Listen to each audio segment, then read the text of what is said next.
един много приятен, усмихнат и слънчев ден бих искала това настроение да го предаме така и през екрана.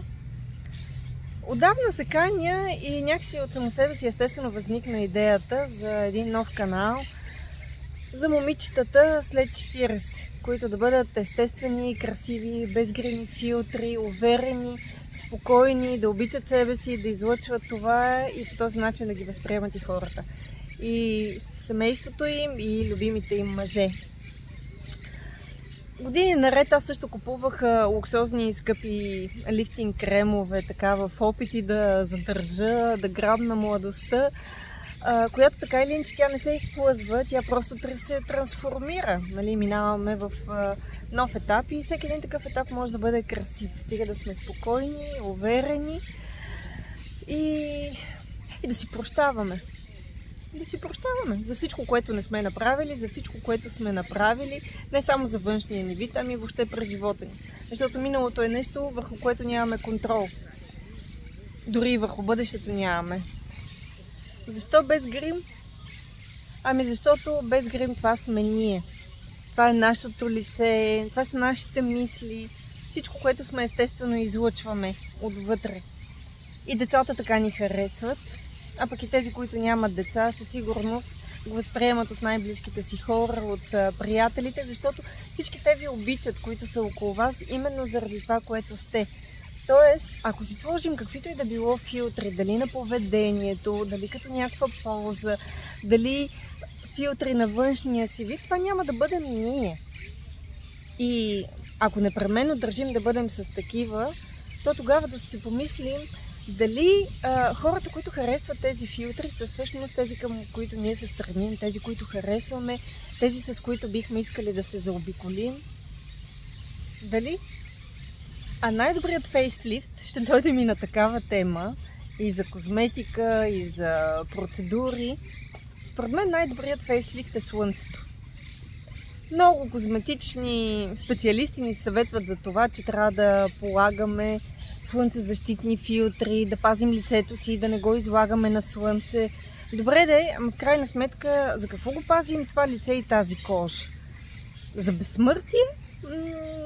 Не мисля, че ние ще бъдем някъде там скоро. Не е нашето поколение. Обаче слънцето съм забелязала, поне на мен действа като най-добрия фейслифт. Как се казва? Целуната от слънцето. Нали? Приятен загар, розови буски. Ето, едно допълнение, заради което си заслужава да се изложим на слънце и не ни трябва абсолютно никакъв грим.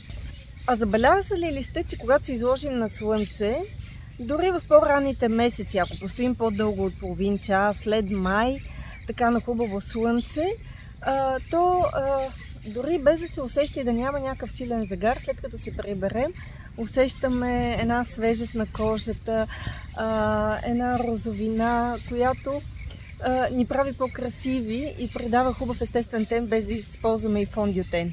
И за фондиотен ще си поговорим и за това, защо всъщност той не е най-добрият ни приятел след 40 години. Но това в следващите епизоди. Да се върна на слънцето. Забелязала съм, че през лятото винаги кожата ми е най-хубава. Предполагам, че повечето от вас също ще го потвърдят. И всъщност, ако мога целогодишно да си ползвам този естествен, натурален лифтинг ефект от слънцето, би го правила наистина целогодишно. Кожата ми ще бъде сияйна, ще има приятен тен и свежест, почти такава детска, като на отпочинала, хубаво наспала се и леко ще бъде от изсушаването на слънцето вдигната нагоре.